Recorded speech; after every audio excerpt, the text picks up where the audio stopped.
Hello. How are you? So, Lucy sent me a request. She says, Ryan, mate, please watch something other than the tourists being dickheads and taking the mick out of these guards. And yes, they are proper military serving in Afghanistan and Iraq. That's interesting. I did not know that. And many other conflicts. I know you don't like videos that are too long. Okay.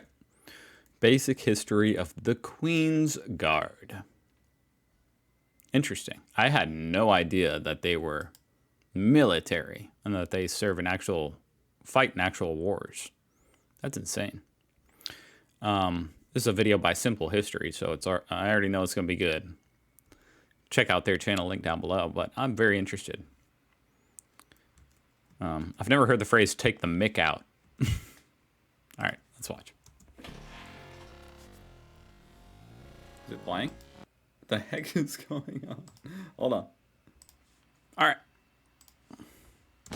The Queen's Guard. The Foot Queen's Guards. Guard. So they're called foot guards. The Queen's Guard is a name given to a contingent of military units responsible for protecting residences of the British Queen. If the ruling monarch is a male, then the Guard carries the name the King's Guard.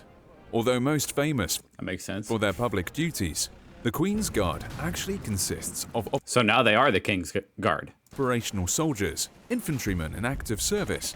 As military units, they are considered as the elite, since Wow. throughout history, they have been engaged in numerous war operations.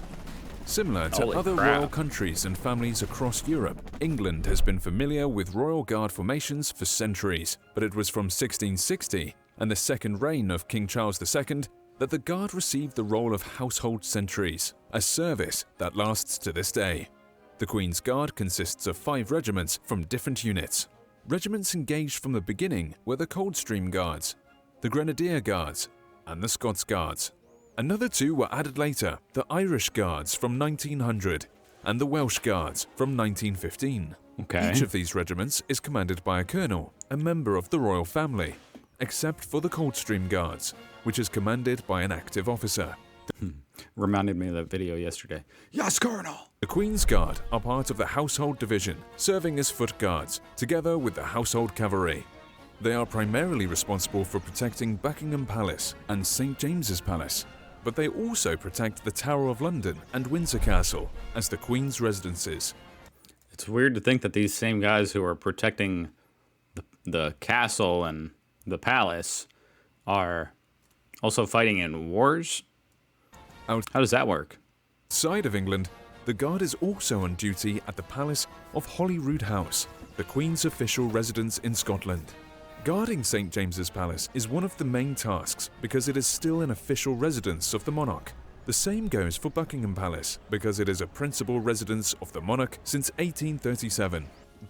I wonder when's the last time they actually got into a serious conflict, like as far as protecting Buckingham Palace. Guards protecting Buckingham Palace are placed in the forecourt of the palace, and their number depends on whether the Queen is at the palace or not. If she's there, the palace is guarded by 4 guards. If not, by 2. That's sort of interesting, like, so you can look and actually know if she's there or not. Isn't that kind of a security? I don't know. I guess people know if she's there or not anyway, but if you saw there's 4 guards, you know she's there. The entire group of guards on duty numbers 40 guards and 3 officers when the sovereign is in residence. Each guard is on duty for 2 hours as a sentry, after which he spends 4 hours resting. During the 2 hours of sentry duty, guards are not allowed to move. But Holy shit, no wonder it's 2 hours on, 4 hours off. You're not allowed to move for 2 hours. every 10 minutes or so, the guard marches a few feet up or down his sentry box. Oh, okay. The entire group of guards go on duty at the residence for a day or 2, or even more than this, depending on the season. During summer, the guard changes on Mondays, Wednesdays, Fridays, and Sundays. The change of guards on duty is made in a ceremonial manner and is Oh, so that's what the changing of the guards known is. as the changing of the guard. Wow. The base of the Queen's Guard in London is in Wellington Barracks, near St. James's Park. From there, the new guard prepares to take over a shift and is inspected by his commander. Once inspected, the new guard marches towards Buckingham Palace, followed by the Guards Band. The Old Guard is summoned from St. James's Palace and Buckingham Palace at the forecourt of Buckingham Palace. Once the new guard arrives, they slowly approach towards the Old Guard. After presenting each other their weapons, the commander of the Old Guard gives the keys of the palace to the new commander. After the change is finished, the Old Guard marches back to Wellington Barracks. The new guard is divided in 2 detachments, of which one marches up Mall Street to St. James's Palace. This happens every few days? And another stays in Buckingham Palace. I think I reacted to this changing of the guard a long time ago. I didn't know what it was, but it seemed like something that was like a rare event. During the ceremony, the marching guards march without stopping, regardless of who or... So this is when you see the guards and you see the idiot tourists standing in their way, and they'll just make way for Queen's Guard. And what stands in front of them. Although the Queen's Guards are professional soldiers, their sentry duty is a ceremonial one, as the Queen has her own personal protection. Guards are equipped with automatic rifles when on duty, but these are not loaded. The most recognizable okay, that's a question that I did have. Feature of the Queen's Guard is their uniform.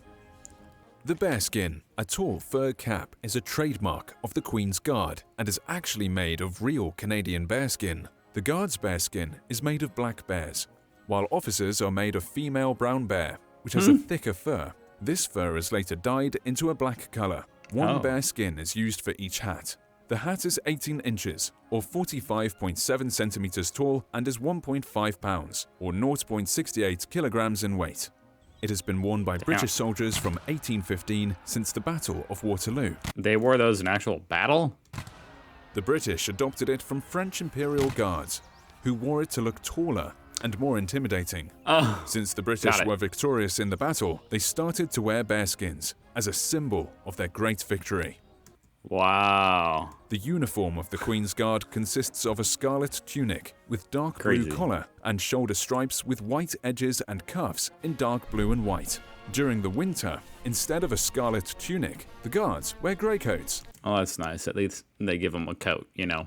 I would have half expected them to just be like, the guards just freeze out there in the winter. Trousers are also dark blue and have red stripes along the seam. There is also a white leather belt and gold. Just because they're so tough, you know, like they're made to overcome any kind of adversity. And buttons with the Queen's insignia. Although at first sight the uniform looks the same for the entire Guard, each regiment actually has distinctive features on their uniforms. The Grenadier Guards. Formed by King Charles II in 1656 in exile, the Grenadier Guards are the most senior infantry regiment in the British Army. They carry their distinctive white plume on the left side of the bearskin. Their uniform can be recognized by a grenade collar badge and a royal cipher badge on the shoulders. Their buttons are equally spaced on the tunic. Grenadier Guards are I actually noticed that. I noticed on the other cartoons they were like in pairs, these buttons. Commanded by His Royal Highness, the Duke of York. The Coldstream Guards, the oldest regiment in continuous service of the British Army, was formed in 1650. Their plume is scarlet and is worn on the right side of the bearskin. What is a plume? The collar, they have a Garter Star badge and rose on their shoulders. They can be also recognized by the buttons on the tunic, which are arranged in pairs of 2 in line. Coldstreamers are commanded by an active officer of the British Army. The Scots Guard. The Scots Guard were formed in 1642 and are one of the most famous and decorated regiments of the British Army. Their bearskin has no plume, while the collar and shoulder strips have the thistle badge. The buttons on the Scots Guard tunic are grouped in 3s. The Scots Guard are commanded by His Royal Highness, the Duke of Kent. The Irish Guards. The Irish Guards were formed in 1900 by order of Queen Victoria in memory for the participants. There's absolutely no way I would have ever noticed the difference between these guards, so this is actually very interesting. Of Irish regiments during the Boer Wars. They have a blue plume on the right side other of the than maybe the color and a of shamrock that on the collar as their national symbol. On the shoulders, the Irish Guards carry a St. Patrick's star. The buttons on the tunic are grouped in 4s. The Irish Guards are commanded by His Royal Highness the Duke of Cambridge. The Welsh Guards. The Welsh Guards were the last of the Queen's Guard that were formed. They were raised in 1915 in order to complement the national composition of the Queen's Guard. The Welsh Guards have a white-green-white plume on the left side of the bearskin.